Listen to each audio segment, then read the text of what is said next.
Used to run down this road with my heart on fire. Now I'm sitting right here by the side, like a bird on the wire.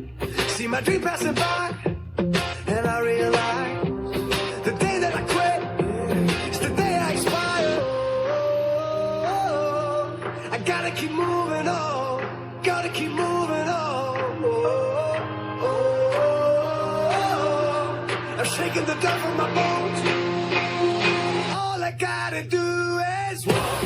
I'm fighting and I'm bleeding. I don't give up. I walk. My hope, my love, my reason. They got me.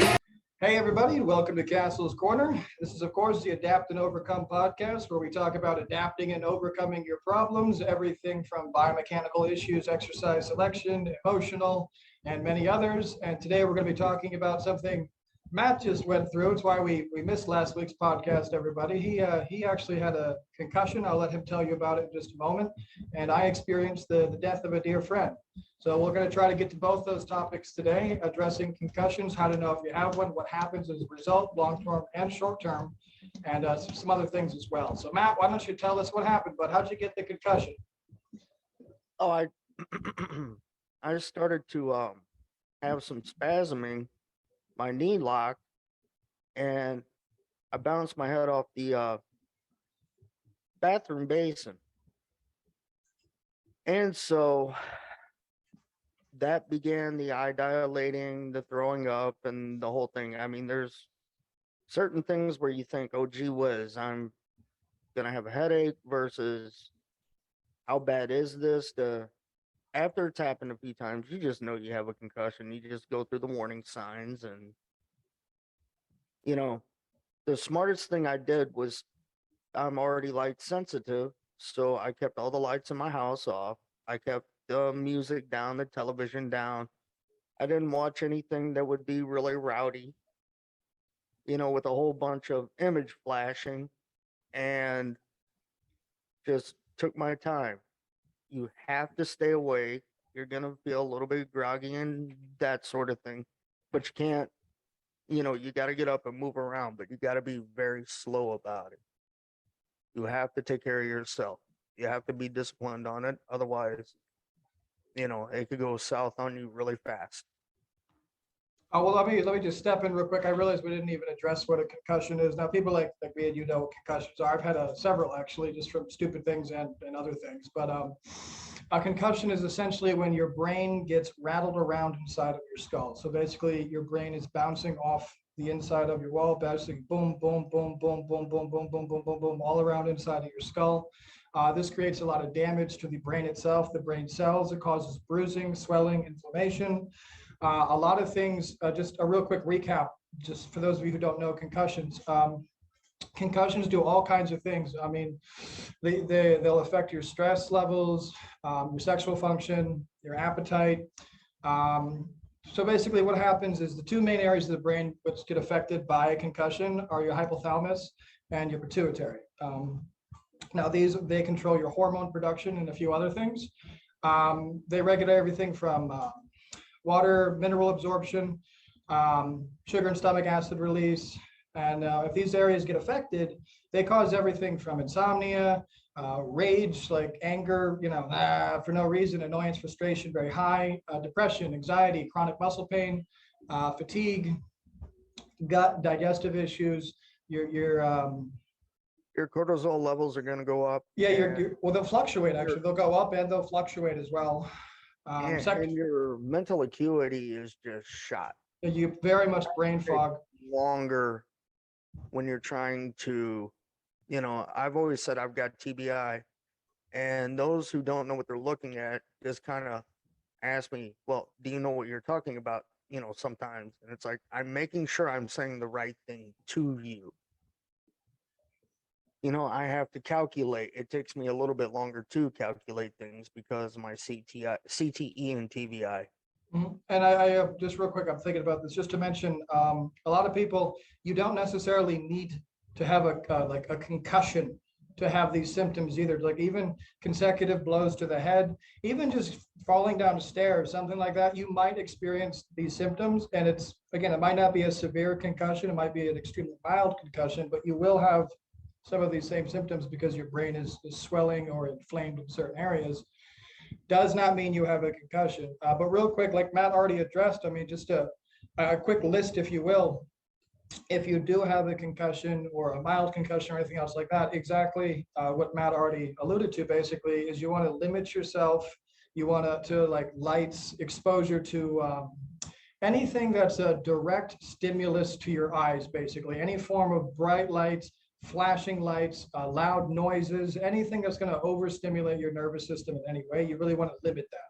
You want to sleep as much as possible, but this is after the first, give or take, 48 hours. Those first 48 hours, you have to be really careful, especially if you have a severe concussion, you have to be monitored. In the hospital, they'll actually keep you awake. They'll keep an eye on you. They'll keep doing random tests on you throughout the time that you're staying there to make sure that you're conscious, you're coherent and everything else. I forgot to say that. I kept asking myself little questions like, yeah, the president's this, but I've had 14 category 2 and 2 category 6 concussions just while I was in the Marines. And that was so long ago, and it's just gotten worse and worse. But I learned all those little tricks on home therapy kind of stuff. I would actually record myself following my finger, watching what my eyes did during the video. Little things like that. that's But all you really. just you can lose your bowels. You could throw up. You just have to be very careful. It directly affects a lot of, again, people think, oh, it's a concussion. My head got hit. That's not at all what it is. So just a side note, something else which is easy to understand. I mean, I think most people understand this pretty easily, is concussion. When you get a concussion, it affects your hormone production. Specifically, it affects your estrogen and your progesterone levels. Now, you guys have all heard me talk about these things a lot, but long story short, serotonin production is directly linked to your progesterone production, excuse me. And so when you get a concussion and it affects your estrogen and your progesterone, it also affects your serotonin. Now, serotonin is a so-called happy chemical, but it's not just the happy chemical. It's actually responsible for lots of things. It's a neurotransmitter that's responsible for memory, cognition, your willingness to have social interaction, your ability to have proper sleep, regulating your mood overall. So again, if you're walking around and you're like an irritable person and you weren't always that way, you might not be jaded. You might have had a concussion a year or two ago and it's still actually affecting you. This is why I talk about getting your hormone levels tested regularly by somebody who knows what they're doing. Because a doctor, an endocrinologist who typically will look at your hormone levels, they won't do anything to fix them if they're within normal. But what that doctor might not know is that you have been subpar for a very prolonged period of time because of this long-term concussion issue that's never been fixed. So they won't do anything to correct that problem. They'll just say, oh, well, today you're a little bit low, 200-300 low in this area. But you've been 200 or 300 low in that area for the last 10 years. And it's caused excess weight gain. It's caused you to be in a bad mood all the time. It's caused you to have sleep disorders. These are long-term results from concussions. Just because you got bumped in the head, the doctor says a month later it's healed. They don't discuss the long-term ramifications of these things. You'll lose relationships over it because you can't control your mood. And you'll think you're just an asshole or you're overworked or something. That is not the case. Sometimes it is from a concussion. So anybody who's listening to this, who's previously had a concussion, look into it a little bit. Check out, just Google long-term symptoms of concussions, see if you have anything matching symptoms, and go get checked out by your doctor, see if you can get it fixed, because your body needs to be as balanced as possible, as, I don't want to use the word normal, as homeostatic as possible. And when you're have a long-term injury condition like this, it's the same thing as having a long-term injury like a broken leg or something. This is going to cause imbalances, it's going to cause long-term problems, and it's going to keep getting worse the longer you leave it alone. So sorry for the rant. It's just people don't understand the long-term ramifications well enough. I think they just think, oh, it's healed. You have to talk to your doctor. No, it's healed. It's better. When you go to the doctor's office, don't just sit there quiet and let them talk to you. You have to tell them what's going on with you. Otherwise, they're just going to think business as usual. Excellent point. Thank you. You know, we should actually go a little bit more on that. So real quick, guys, just to put you in the head of a doctor, as a rule, I used to kind of, oh, I hate doctors. Doctors piss me off, this, that, and the other. Because every time I'd come against a doctor, you know, for whatever reason, I would have more knowledge in this particular area, et cetera, et cetera. So I'd be like, well, doctors are dummies. They don't know how to fix me. That's not the case. All doctors in general are ridiculously freaking overworked. It's not even, all of them are ridiculously overworked, and the nurses. So number one, that's bad. Number two, they do treat every human being like business as usual, as you would if they were at a convention line or something. Car mechanic. A car, yeah, you can't. That's how they have to do it to keep themselves sane. Every time they see an exploded person or somebody missing half their face, they can't react to it. They have to treat it like business as usual. It's your job to be concerned about your health. It's your body. It's not their freaking body. You're just another one to them. You have to look at them. Yeah, and you have to look at them and say, no, doctor, you do not understand. This has been a long-term problem. I looked it up. This has been going on for 3 years, and I think it's because of a concussion I had a long time ago. Could you get a second opinion on this, please? It's really important to me. I know this might be a problem. Whatever you have to do to get their attention, don't just sit there quietly, okay, and then leave with no answers. That's just like if you go to get an ice cream and they give you the wrong flavor and you pay for it and you leave. You're going to throw in the garbage. You got nothing you wanted, and you spent your money. Oh yeah, it's just, what's the point? So be your own advocate, step up on your own behalf. You're at the doctor, you waited there for a long time, you finally get to see the doctor. Don't passively sit there, tell them every detail you could think of about what's going on. Maybe keep talking. Maybe something will hit them.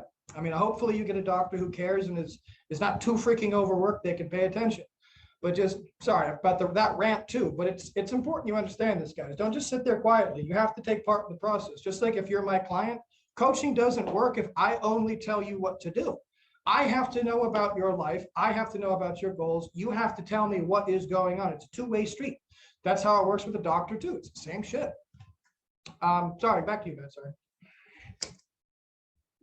No, I mean, it's true. If you can't sit there and be your own advocate about what your problem is, then, you're wasting your money. And, the doctor wants to help you, but he has to know what's going on, him or her, And I know how you feel because I've been to who's supposed to be the best physiatrist in the Midwest. And they said, you know so much and you're always studying so hard. There's nothing different I can tell you that you're not already doing. So, I mean, but I'm a very proactive person. That's the way you should be. It's your body.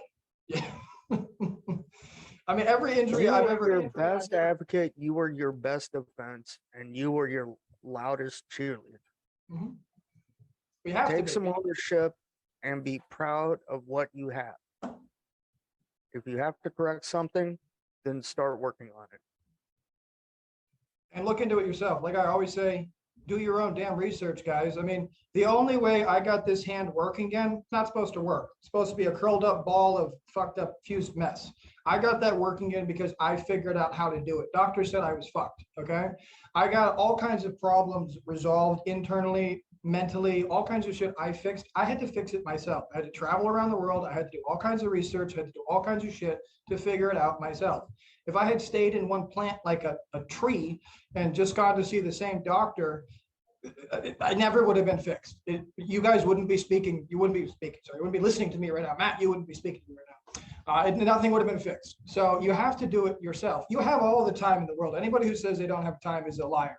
It's your health. You think that's not a little bit more important than something else? Come on, be serious, guys. Which by the way, what I just remembered this. Something else relating to concussions, Matt. I don't think I covered this. Stop me if I did. Gut inflammation. Did I talk about that? Yes. Okay, so yeah, just recap that, guys. Just real quick, your vagus nerve is connected, brain stem to your gut, and your gut will become inflamed if you get a concussion as well. It can lead to digestive issues, all kinds of problems. But you already said it's fine. You want to go ahead and talk about getting over death next, real quick? Go right ahead.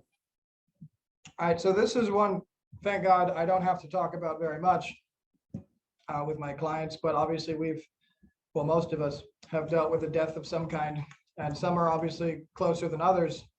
I myself have been very fortunate, I would say. I've only had 2 people dear to me die. Unfortunately, those were the only 2 dear to me. But just last week, a very good friend of mine died, and it was very sudden. He was just diagnosed with a brain tumor, and 3 weeks later, he was dead. It's very unfortunate. It's very sudden, and that's the way that life happens sometimes. But as me and him used to joke about quite regularly, actually, he was in the service, by the way, as as we used to joke about quite regularly, you never know when you're going to die. And we always hung out together, and we always spent time together, knowing that. I mean, he was the best man at my wedding. I mean, lots of stuff. I'm not going to get into stories of us, but getting over the death of a loved one, one of the easiest things I could tell you as a tool for it is psychedelics. Actually, this is a quick trip, literally just psychedelics, as in psilocybin. So microdosing psilocybin is a wonderful way to assist in the grieving process. It also helps you kind of make peace with everything pretty rapidly. You could also do a larger trip, something along 3 to 5 grams of like cubensis or something. These are magical mushrooms, guys. Sorry if I'm not being clear for you, don't know what I'm talking about. They're very helpful in this regard. There's also, well, I'm not going to give you a list of drugs, but some of the best things you can do is just remember them, write about them. I really enjoy writing, remembering our stories together, kind of. I really enjoy speaking about it with friends and other people, remembering them verbally. It's just never quick. It's never easy. And at least in my experience, you never, ever really forget the person. But just like before you're born, you don't know what's going on in the world. It's the same thing when you die. I know him. I know the man he was. I know he had a tremendous life, actually. He was a tremendous friend.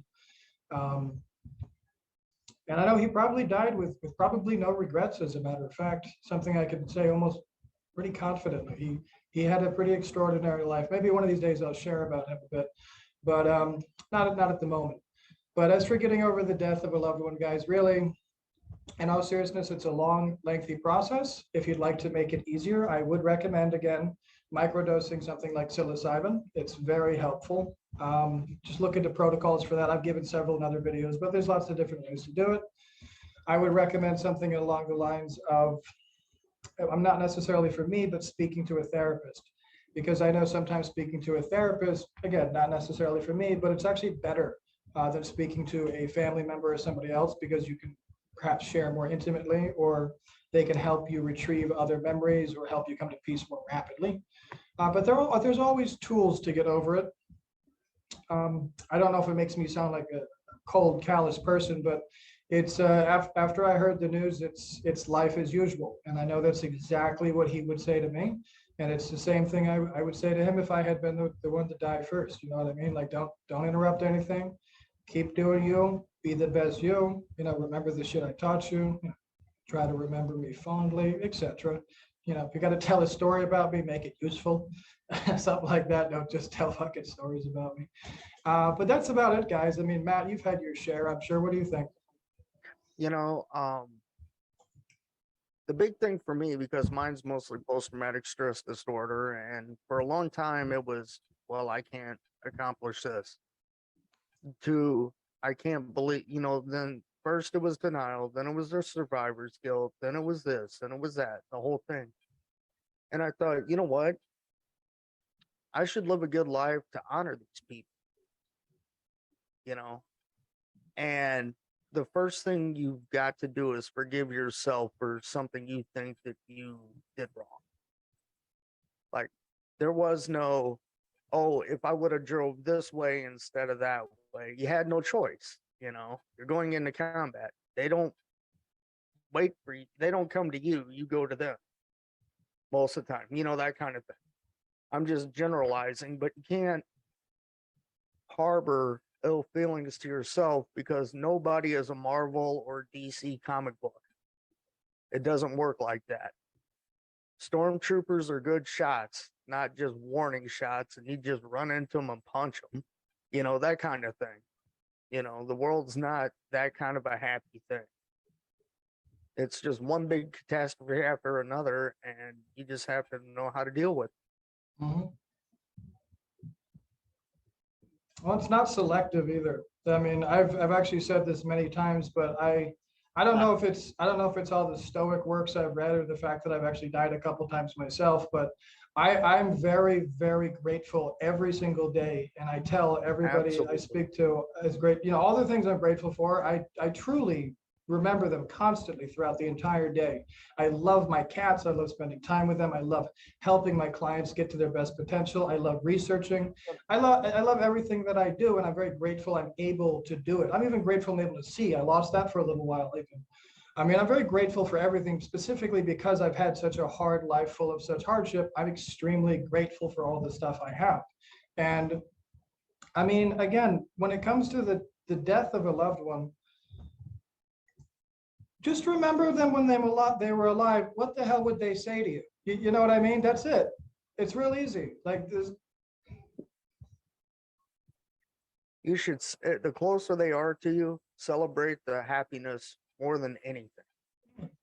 Because a lot of times when we mourn, it's like, oh my gosh, now I'm not going to see that person anymore. And we're heartbroken over that, but depending on the circumstance, it might be a lot better scenario that they are not with us anymore because they're not suffering in loads and dump truck fulls of pain. Not only that, but again, I mean, I'm actually not religious. I don't believe I'll be seeing my friends again. I wish I did. It's a comforting notion, but I'm not religious that way. But what I do know is I loved every second with my friend. I know that we joked about this shit all the time. I mean, neither one of us actually thought that we were going to live as long as we did. And I'm very surprised we both did. I definitely thought he was going to be outliving me. So this is a bit of a surprise. But I always just, anytime I start getting upset about it, I just think, what the hell, if he was standing here, what would he say to me? And I mean, I start laughing because of all the shit that pops in my head that he would say, That's funny. He was a funny motherfucker. He had to fire me one time, actually. We were working together. No, it's a long, complicated story, but it was actually decided by both of us to fire me. It was funny. I'll tell you off the podcast. But let's get out of here, guys. You got to get going. I got to get going. So, guys, just in summary, concussions are not good. If you've had one before, please double check that I shouldn't say you're not suffering any of these long-term effects. Just Google it, check with your doctor, ask questions when you're at the doctor. Don't passively sit there. If you have just had a concussion, again, just kind of go through the list of stuff that we said, Google some more stuff, etc. Take care of yourself. Sleep is good, just not right after getting a concussion, but you do want to get as much sleep as you can. In regards to getting over the death of a loved one, I mean, in all seriousness, my best advice is just, what would they say to you if they were standing with you? Have this conversation with your friends now. Start joking about it nowadays while you're both still alive. Have the conversation now, as I did with my friend Sean. I have hundreds of funny shit I know he'd be saying to me or slapping me, or he might even pull out one of his guns and pistol whip me with the fucking thing. We had a fun relationship. But whatever it is, guys, they're gone. They're no longer with us. That's okay. It's going to happen to you too. It happens to all of us, and it should be motivation to live a better life and to affect more people. So when you die, even more people are upset. That's a good spiteful way to look at it. Matt, you got anything? It's always a pleasure and thing. Matt, it was a pleasure. I hope your head gets better, but I mean, we're going to talk about it some more, get you feeling better. But guys, everybody stay on your grind. Death notwithstanding, it is what it is. Concussions shouldn't stop you from working either. Just work a little bit less. Nobody's going to do the work for you, as you well know. Do your own research. Do not passively live your life any more than you should passively sit at the doctor's office. Live your life with intention and purpose so that when you die, you are remembered. Now, guys, that's it for today. Everybody, stay hard. I hear it all the time. I don't have the money. I don't have the energy. I don't have the time. I don't have the resources. I don't have a gym or a personal trainer. I've tried everything and I can't build muscle and I can't lose fat. Better take drugs, better do a surgery. I have a better idea. How about you simply learn the correct knowledge, and guess what? All you have is everything you already need. And here I am on the beach doing a biomechanically perfect workout for my entire upper body, targeting every single muscle perfectly with maximum effectiveness. I'm a true champion. Sweet home Alabama.